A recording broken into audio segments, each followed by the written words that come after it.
Where to retire in the Philippines? City versus province. All you guys out there thinking of becoming an expat in the Philippines, how will you choose where you're going to live in the Philippines? There's so many cities, provinces and villages, so where do you even start? In this video, I will look at city versus province in the Philippines and give you my thoughts around where I would choose and why. If you're thinking of retiring to the Philippines, then this video is sure to give you plenty to think about and consider. Looking to date a Filipina or already dating or married to a Filipina? I use my experiences around my relationship with my Filipino wife of 6 years, as well as my professional experience as a qualified relationship counsellor for over the past 10 years. Are you after resources, tips and information for a successful relationship with your Filipina and to maintain it well into the future? No problems, just take a moment to subscribe and press the bell icon to get all our future videos, and I promise you'll never miss out again. The facts are that everyone is different when they're deciding where they want to retire in the Philippines. This is something I've given much thought to over the past few years, even though I'm still a good decade away from my retirement age of 67 here in Australia. For me, because we decided to buy land in the Philippines and build a house, I needed to think ahead of time just in case we do decide at any time to retire in the Philippines. After all, I don't want to be living somewhere that I would later regret. So my decision had to be well thought out and many personal factors that I needed to consider along the way. Just the same as you will need to do when you're deciding where and when you may retire in the Philippines. The first consideration will be around whether you're single or married. If you're single, no problems, you only have yourself to please. But if you're married, you really need to consider your wife and her thoughts around family and how close she may want to live to her family.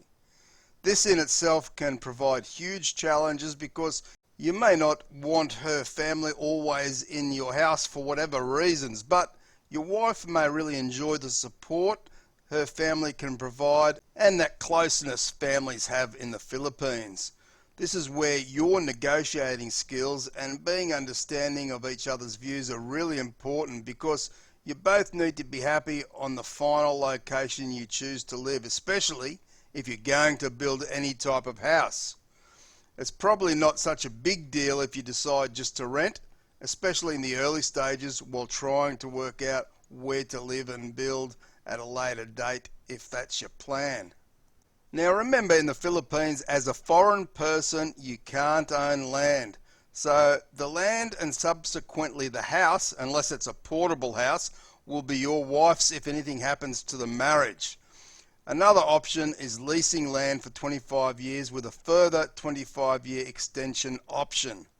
You never get to own the land, but it will be yours for that 50 years. So the next thing to ask yourself will be, do you want to be in the big cities like Metro Manila or Cebu?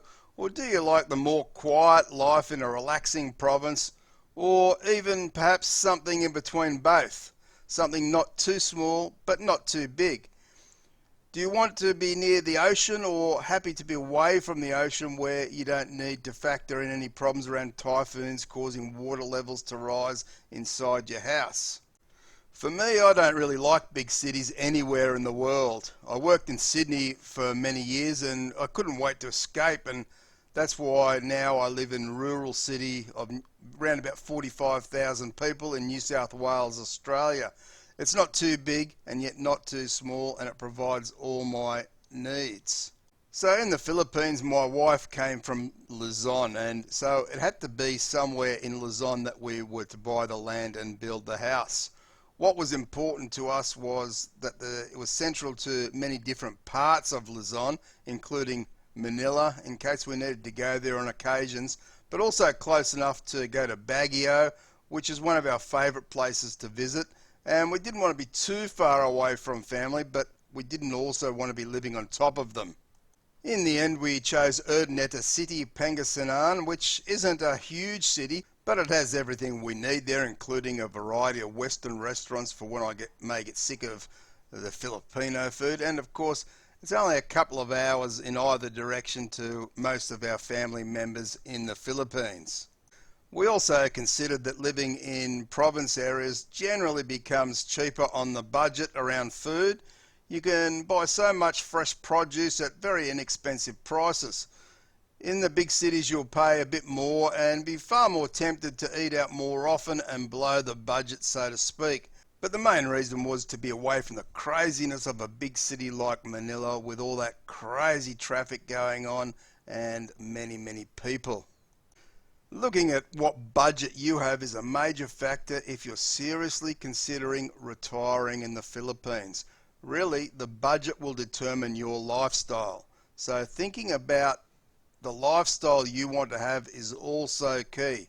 So yes, budget and lifestyle go hand in hand. Don't be swayed by some YouTube channels and commenters who will tell you that you need to have at least $2,000 US a month to live comfortably in the Philippines. As I said at the start, everyone is different and everyone's idea of what a comfortable lifestyle is different. For some people who may want to live in a condo in Metro Manila and enjoy eating out several times a week and going to bars and travelling around exploring in the Philippines, then sure, you may need closer to $3,000 US a month. But if you're the sort of person that's happy to stay close to home and not eat out or go to bars and maybe just travel on occasions by bus, then you can easily live on $700 US, especially if you have already built your own house. Really, everyone is so different and there are no right or wrong answers here. It is an individual choice on what lifestyle you are happy living, and those people who come out and say you have to have this or you have to have that are only talking from their own experiences and have enough brains to understand that not everyone's the same and everyone wants and needs different things in life. Now, personally speaking, if we were to retire where we built our house in Pangasinan, then we wouldn't need to worry about rent. But we would need to factor in any repairs to the house over time, as well as being able to replace electrical items every few years or as needed. So I wouldn't want to be having my budget set to where I was counting every penny as each month went on. Having said that, not having to pay rent and living near a small province city and not being a party animal, I could live on far less than $2,000 US, some people talk about as the standard minimum in the Philippines.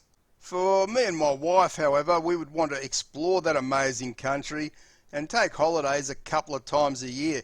So that would also need to be in my budget because that's the lifestyle we would be happy with.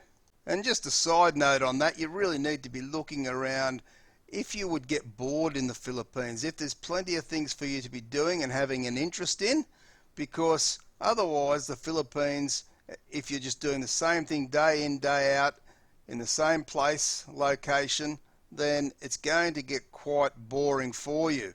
You still have to find things that keep an interest, so maybe something online that gives you a small income or something similar to that would go a long way to helping with your budget. Also have a little bit of extra money in the Philippines.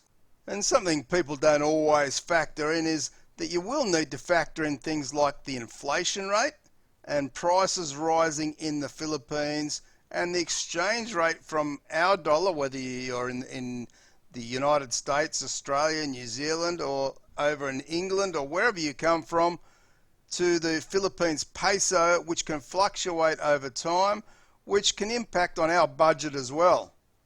I believe I would be comfortable living in our house in the province for around $1,100 US a month. But I would always need to factor in the unexpected and allow my budget to be able to be stretched up to, say, $1,500 a month to be sure I wasn't always stressed out about money.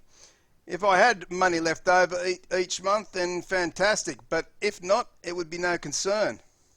I also want to point out that for those seriously considering retiring in the Philippines and becoming a Philippines expat, you should always have a minimum of $15,000 US in an easily accessible account in case of emergencies. I'm sure most of us have heard stories where foreigners have become unwell and couldn't afford to get back to their own country for the appropriate treatment. Or even if you just need to leave for any reason, then you can do so quickly. I hope this video has given you plenty to think about when deciding where you'll retire in the Philippines. For more retirement videos, be sure to check out my playlist on screen now. Feel free to like and share the video, subscribe and press the bell notification for all future videos. Thanks for watching. I appreciate your support. Take care and bye for now.